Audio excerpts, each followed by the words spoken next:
Welcome to the Alcohol Minimalist podcast. I'm your host, Molly Watts. If you want to change your drinking habits and create a peaceful relationship with alcohol, you're in the right place.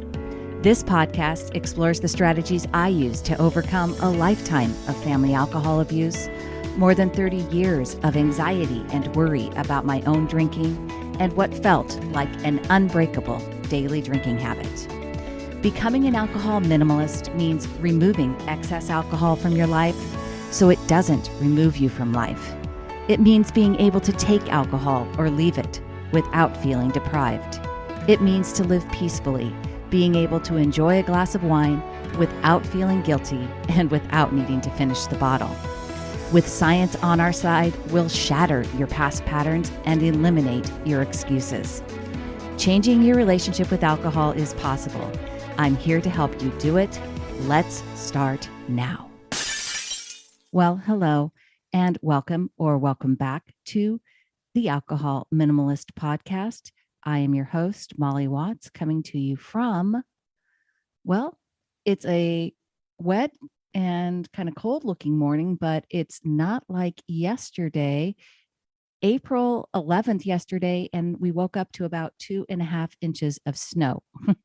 So it was, to say the least, unexpected. And, but I got to work from home and got to look out at the pretty snow all day. And so it was kind of nice, unexpected, but definitely worth watching, at least from the inside of the house looking out yesterday.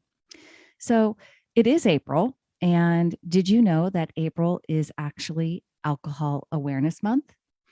Back in 1987, Alcohol Awareness Month was established by the National Council for Alcoholism and Drug Dependence. And here's what it says on their website about the campaign. It takes place every April and offers communities a chance to gain more understanding of how individuals struggle with alcohol abuse, offers advice and help for those affected, and highlights the serious health issues caused by alcohol. In my newsletter this month, I asked the question, are we really becoming more aware as a society when it comes to alcohol? I think it's an indicator of how much work we have to do with regarding our conversations around alcohol when Alcohol Awareness Month is not mentioned or promoted by anyone anymore. AA doesn't promote it. Moderation Management doesn't promote it. The NIAAA doesn't. None of the tracking apps or websites that I checked, none of the other alcohol-related podcasts I listened to or checked in on last week were talking about the upcoming month, and I haven't been talking about it. Truth be told, I forget about it, and no one really reminds me. It wasn't until I was looking backward at my content from last year, working on my newsletter, that I remembered that I had done an alcohol-free weekend in April last year, 2021, to honor Alcohol Awareness Month, and how I only learned about the month's existence haphazardly last year for the first time, which is saying something, since it's existed since 1987, and that was around the time my mother first went to rehab. She did it 3 more programs over the course of 20 years, with the last one being a 9-month live-in program for the reluctant to recover in 2008. And never over those 20 years was I familiar with April being Alcohol Awareness Month, even though I was in the front line dealing with my mother's ongoing addiction.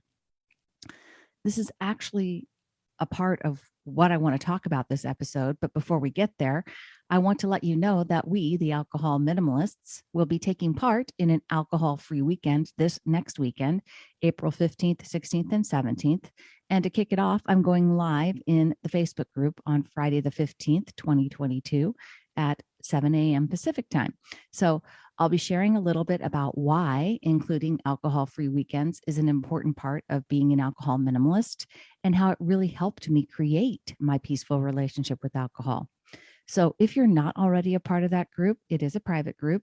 There's always a link in the show notes, but you can just also search it in Facebook groups for Alcohol Minimalists and you'll find it. Even if you're listening after the fact, the video of the live will be in the group, but I hope you'll come join and get inspired to be alcohol-free this weekend, or even try being alcohol-free on one night if the thought of a whole weekend sounds impossible to you right now. That's totally fine. Try one day. Meet yourself where you are at. All right. So this episode I've titled Alcohol Awareness. How can we build it? Clearly, there's still a lot of work to be done regarding overall alcohol awareness. If you just take this example of Alcohol Awareness Month as a jumping off point for the conversation, what I really want to focus on during this episode is our own alcohol awareness and what it means to become more conscious when it comes to alcohol and our own drinking habits. And I want to encourage you to build your awareness now. Really, what are we waiting for? I'm breaking this down into two questions that I think you need to ask yourself to gauge your own awareness and mindfulness when it comes to alcohol. So the first question is really straightforward, but it's also where you might not be willing to be really honest with yourself. The question, I know I wasn't really when I first started doing this work. I think I had a pretty pie in the sky idea of what I was actually drinking. The question is, how much are you drinking on a weekly basis? I hear lots of excuses from people as to why they can't plan ahead, why they are not sure how much they will feel like drinking at an event, etc. Here's what I know. If you want to become an alcohol minimalist, you will need to quit telling yourself that it's too difficult or not fun to do the plan. And you will need to get clear on how much alcohol you are consuming on a weekly basis. That's just the first step of awareness. In his book, Drink, The New Science of Alcohol and Your Health, Dr. David Nutt says, and he also reiterated this with me on the podcast during our conversation way back in episode number 8, which I will link in the show notes as well if you'd like to listen to it. It was a great interview. He says that people need to know their drink number. And what he means by that is simple. Quote, people need to know their alcohol intake in standard drinks the way they should know their calorie intake, their cholesterol level, and their blood pressure. I love this very pragmatic, simple, and non-judgmental approach to alcohol. It doesn't have to be dramatic, and you don't have to make it something that feels restrictive. It's completely neutral, sensible, and if you truly want to create a peaceful relationship with alcohol, you want and need this number, because without this consciousness and knowledge of the path you want to be on, it becomes really easy to drink more than you plan and to drink more than the established limits for low risk drinking.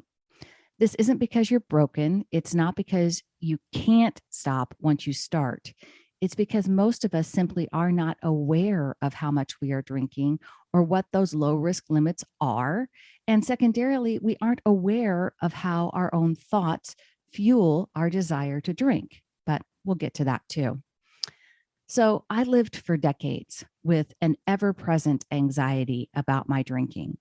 I grew up with an alcoholic parent who continued to abuse alcohol until she passed away at the age of 81. And so I was fully aware of all the pain that alcohol can cause. What I still find so baffling is that despite my awareness of alcohol in my mother's life and how her abuse impacted my life, I didn't choose awareness in my own life. I chose anxiety, and I listened to my own faulty thinking about alcohol that kept me stuck. Have you ever heard this phrase, blissfully unaware? We say that ignorance is bliss, or someone can be blissfully unaware, but it's not true.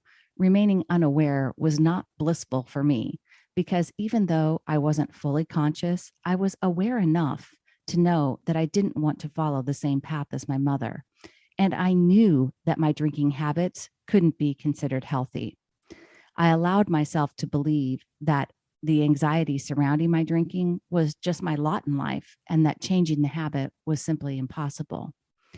This is not the kind of awareness I want for you. I don't want you to simply know that you're drinking to excess, but knowing exactly how much you are drinking is important data. And it's just that, data. It's not good or bad. It's just information on where the starting point is. And we really need to understand if the 2 glasses of wine we have each night are really more when it comes to standard drinks and alcohol by volume. It all matters if we're really wanting to know our numbers. Just like for our health, we should know our blood pressure, we should know our cholesterol, we should know our weight and or how many calories we're taking in or expending. It's the same kind of knowledge. Some people in the sober only communities make this sound like it will cause decision fatigue. They make it sound as though it's problematic to have to pay attention to the amount of alcohol you're consuming and much easier to just not drink at all, as though having to decide all the time how much you'll drink leads to decision fatigue, which in turn can lead to you just saying whatever and drinking to excess. Now, I'll be the first to advise that if you're still experiencing anxiety around your drinking, if you feel like you're not able to stick to low risk limits, like once you've committed to doing this work, you're making plans ahead of time, you're working on your thoughts that are driving your desire to drink, you're using compassion and curiosity to learn from the missteps, and you're including alcohol-free days in your weekly plans. That's what I mean by doing the work. Then if you're doing all that, you're still anxious about it or it's still not peaceful, then you might find a more peaceful relationship with abstinence. And that's a complete possibility, but it won't be because you're living in denial or unaware of what's really causing your drinking habits. Hey everyone, just a quick break here in the show to talk with you about Sunnyside. Sunnyside has partnered with me, and I am super excited to share this company with you. I've actually had the founders on the show before, and I will link that in the show notes so you can hear a little bit from them. Sunnyside is an app that helps you cut back on your drinking or simply build healthier drinking habits. I have watched the company grow over this last year, and I'm so impressed. They are deeply mission-driven, and they are building a service to help millions of people create a healthier relationship with alcohol. And they're doing it without the pressure to quit or feel guilty. So, of course, it aligns with everything I talk about here at Alcohol Minimalist. Think of Sunnyside as a digital coach that helps you set the plan for the week and provides tools to track your drinks and measure your progress, all while using proven behavior change techniques to create a lasting habit change. It's super easy to start, super easy to stick to, and it includes a 15-day free trial so you can test it out. Really, it's worth checking out.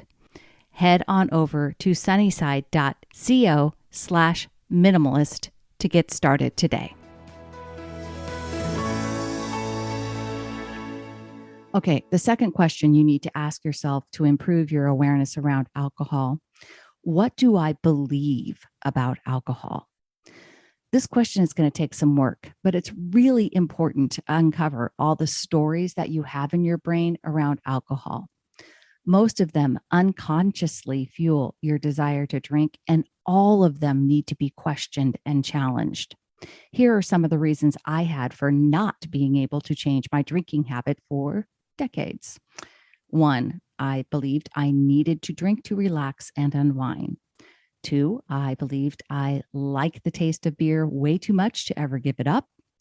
Number 3, I believed that alcohol makes events and parties more fun. And number 4, I believed that alcohol helped me sleep better. There are also accepted norm and cultural messages that I also accepted as true, like drinking alcohol is what's normal. I'm in the majority. Everybody else drinks like I do. Drinking is what normal people do. It's popular. It's just a part of celebrations, family gatherings. It's what we do. And you need to dive into your own brain and your own thinking to really become aware of all the thoughts you have around alcohol and ask yourself, is this the whole story? What else is true about whatever thought you're having? The purpose of this exercise isn't to demonize alcohol or convince yourself that it's bad for you. It's to understand that your thinking is rarely complete, nor is it 100% accurate, but you just accept it as the gospel truth. At least I know that's what I did. I blame it on being a Class A know-it-all, teacher's pet, and lifelong learner. I like being right. And so when it came to my own thoughts, of course, I rarely questioned them. And because I never questioned them, I was really unaware of how they created my desire to drink. That's the piece of the awareness that I really want for you. I want you to realize how your own thinking actually creates your desire to drink. That's where the magic really begins to happen for people when they accept full accountability for being able to change their desire to drink by changing their own thinking. And we can figure out how to create feelings of excitement, relaxation, connection, any feeling that you believe alcohol helps you feel or not feel. You can affect that feeling with your own thoughts. And that is a skill set that is going to take you way beyond your relationship with alcohol. In my private Facebook group, one of the members shared a post from Corey Muscara. Corey's a former monk who is a mindfulness practitioner, author, and hosts the Practicing Human podcast. And this was shared with regards to becoming an alcohol minimalist from my group member. And I really thought the insight was wonderful. This is the quote from Corey Muscara. A common question I receive is, okay, now that I'm aware, what do I do? It's an understandable question, and it has a place in our own growth. But in my experience, the mind that is asking that question misunderstands or has a limited understanding of how real change happens, as if seeing a pattern, interrupting it, and doing something different is going to fundamentally reorganize how your system relates to the world. I'm not completely dismissing pattern interrupt. I do it. It's important. But if you're not taking the time to feel, embody, and relax into the you that is required to be in the new pattern, the beliefs, values, and energetic experience of being someone who does this pattern, these pattern interrupt strategies can become excuses of will, temporarily suppressing impulses until your ego strength tires enough to default to what the system finds most familiar and safe. That's not real change. It's a Band-Aid, except nothing is actually healing beneath the surface, at least on an emotional, energetic level. Suppressing the will to go on a bender might heal your body temporarily, but it isn't addressing the source of pain. So what happens when we make the intention to simply bring embodied awareness to our patterns? We learn about them, not just on a cognitive level, but a full body nervous system level. We learn about the triggers that push us in a certain direction, the way the mind convinces us this pattern is right, the terror and unsafety we feel when considering not doing the pattern, the ways the pattern may actually be serving something deep in us, the ways it's causing more destruction than we realize, all the things the pattern is protecting, etc. You can't learn this through will and suppression. You can only learn it through curiosity, getting closer to the thing you most resent. And as frustrating as it may be, you'll often need to go through the same loops over and over to really get to know the pattern. But each time you do, you're learning. The system is gaining wisdom. It's seeing more clearly what actually leads to freedom and what leads to suffering. It's reorganizing around this new wisdom, shedding the layers that are no longer in service to who you are becoming. And it's doing it in a way that is aligned with where you are at and what you're already ready to release. Forcing that release is not possible. It's suppression. And when you do try to change the pattern, you get glimpses of being in that space with more ease and less gripping. You're building a nervous system that can hold the person you need to be to live in a new way. Awareness isn't nothing. It's bringing you closer to reality on the most granular level. It's waking you up. It's the opposite of delusion. And delusion is what keeps us bound to patterns that don't truly serve us. I thought that was so powerful. And for me, I know, again, I was really unaware and I was deluded into thinking that, I couldn't change my drinking habits for so long. So I really want to increase my own awareness, continue to increase it to help you increase yours. So work on yourself this week. Ask yourself to become more aware.